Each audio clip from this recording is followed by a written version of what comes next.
ರಾಜ್ಯದಲ್ಲಿ ಸಾಂಕ್ರಾಮಿಕ ರೋಗಗಳು ಹೆಚ್ಚಾಗ್ತಿದ್ದು ಜನಸಾಮಾನ್ಯರಲ್ಲಿ ಆತಂಕ ಮನೆ ಮಾಡಿದೆ. ಹೀಗಾಗಿ ಅನಧಿಕೃತ ಬೀದಿ ಬದಿ ಹೋಟೆಲ್ಗಳನ್ನು ಬಂದ್ ಮಾಡುವಂತೆ ಬೆಂಗಳೂರು ಹೋಟೆಲ್ಗಳ ಸಂಘ ಸರ್ಕಾರಕ್ಕೆ ಪತ್ರ ಬರೆದು ಆಗ್ರಹ ಮಾಡಿದೆ. ಇದೇ ವಿಚಾರಕ್ಕೆ ಬೀದಿ ಬದಿ ವ್ಯಾಪಾರಿಗಳು ಕೆರಳಿ ಕೆಂಡವಾಗಿದ್ದಾರೆ. ಈ ಬಗೆಗಿನ ರಿಪೋರ್ಟ್ ಇಲ್ಲಿದೆ ನೋಡಿ.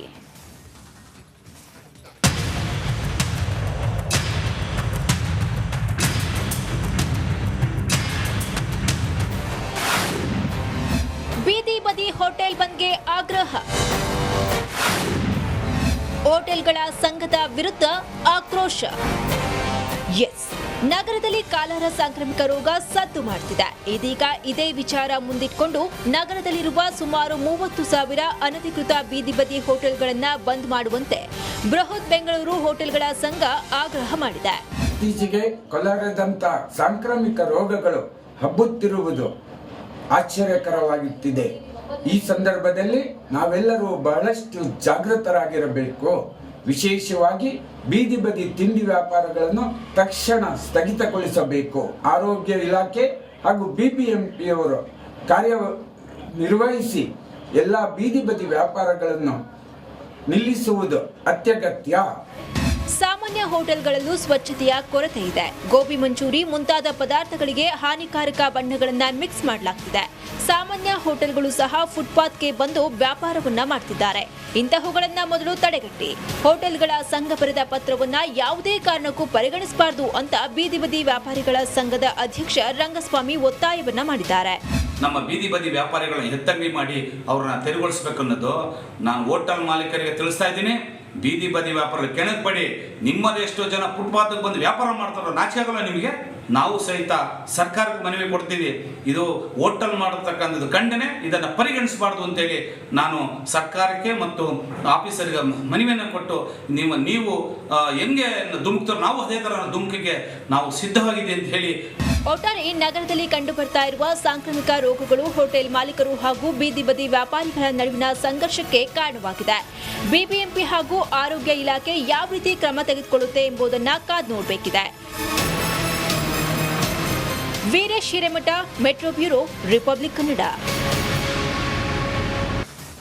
ಬೋರ್ಡ್ ಪರೀಕ್ಷೆಯ ವಿಚಾರಕ್ಕೆ ಸರ್ಕಾರ ಹಾಗೂ ಖಾಸಗಿ ಶಾಲೆಗಳ ನಡುವಿನ ಸಮರ ಮತ್ತೆ ಮುಂದುವರೆದಿದೆ. ಈಗಾಗಲೇ ಪರೀಕ್ಷೆ ನಡೆದು ಫಲಿತಾಂಶ ಬಂದಿದೆ. ಇದೀಗ ಸುಪ್ರೀಂ ಕೋರ್ಟ್ ಪರೀಕ್ಷೆ ಫಲಿತಾಂಶಕ್ಕೆ ತಡೆ ನೀಡಿದ್ದು ವಿದ್ಯಾರ್ಥಿಗಳ ಭವಿಷ್ಯ ಸದ್ಯ ಅತಂತ್ರವಾಗಿದೆ.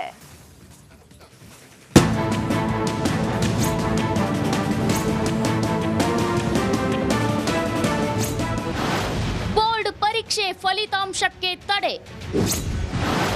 ಫಲಿತಾಂಶ ಬ್ರೇಕ್ಗೆ ಸುಪ್ರೀಂ ಸೂಚನೆ. 5, 8, 9 ಹಾಗೂ 11ನೇ ತರಗತಿ ವಿದ್ಯಾರ್ಥಿಗಳ ಬೋರ್ಡ್ ಪರೀಕ್ಷೆ ಇನ್ನೂ ಕಗ್ಗಂಟಾಗಿ ಉಳಿದಿದೆ. ಖಾಸಗಿ ಶಾಲೆಗಳು ಹಾಗೂ ಸರ್ಕಾರದ ನಡುವಿನ ಸಮರ ಸದ್ಯಕ್ಕೆ ಮುಗಿಯೋ ಲಕ್ಷಣ ಕಾಣ್ತಿಲ್ಲ. ಖಾಸಗಿ ಶಾಲೆಗಳ ಒಕ್ಕೂಟದ ಮನವಿಯನ್ನ ಪುರಸ್ಕರಿಸಿ ಸರ್ವೋಚ್ಚ ನ್ಯಾಯಾಲಯ ಬೋರ್ಡ್ ಪರೀಕ್ಷೆ ಫಲಿತಾಂಶವನ್ನ ಬಿಡುಗಡೆ ಮಾಡಬಾರದು ಅಂತ ಆದೇಶ ನೀಡಿದೆ. ಸರ್ಕಾರಕ್ಕೆ ಭಾರಿ ಮುಖಭಂಗವಾಗಿದ್ದು ಖಾಸಗಿ ಶಾಲೆಗಳ ಒಕ್ಕೂಟಕ್ಕೆ ತಾತ್ಕಾಲಿಕ ಜಯ ಸಿಕ್ಕಂತಾಗಿದೆ. ನಮ್ಮ ಅರ್ಜಿ ಸುಪ್ರೀಂ ಕೋರ್ಟ್ ಅಲ್ಲಿ ಸ್ಪೆಷಲ್ ಬೆಂಚಸ್ ಅಲ್ಲಿ ಅದು ಕನ್ಸಿಡರೇಷನ್ ಅನ್ನು ಮಾಡಿಬಿಟ್ಟು ಯಾವುದೇ ಕಾರಣದಿಂದ ಫಲಿತಾಂಶವನ್ನು ಪ್ರಕಟಿಸುವ ಹಾಗಿಲ್ಲ.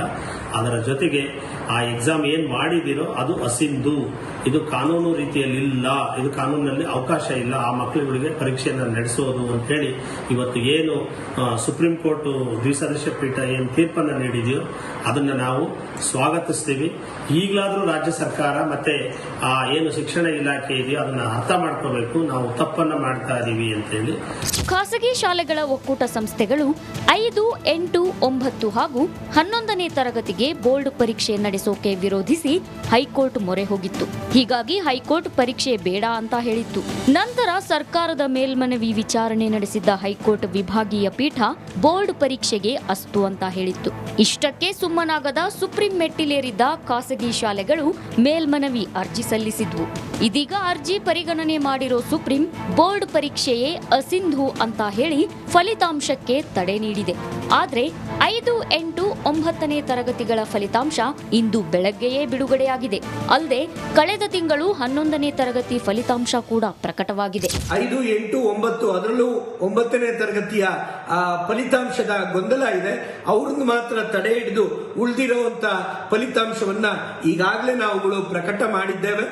ಈಗ ನಮ್ಮ ಮಾನ್ಯ ಸರ್ವೋಚ್ಚ ನ್ಯಾಯಾಲಯ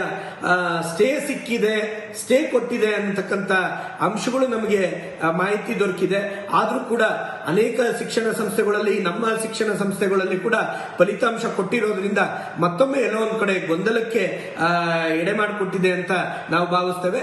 ಒಟ್ನಲ್ಲಿ ಖಾಸಗಿ ಶಾಲೆಗಳು ಹಾಗೂ ಶಾಲಾ ಶಿಕ್ಷಣ ಇಲಾಖೆ ನಡುವಿನ ಹಗ್ಗ ಜಗ್ಗಾಟದ ನಡುವೆ ವಿದ್ಯಾರ್ಥಿಗಳ ಭವಿಷ್ಯಕ್ಕೆ ಕುತ್ತು ಬಂದೊದಗಿದೆ.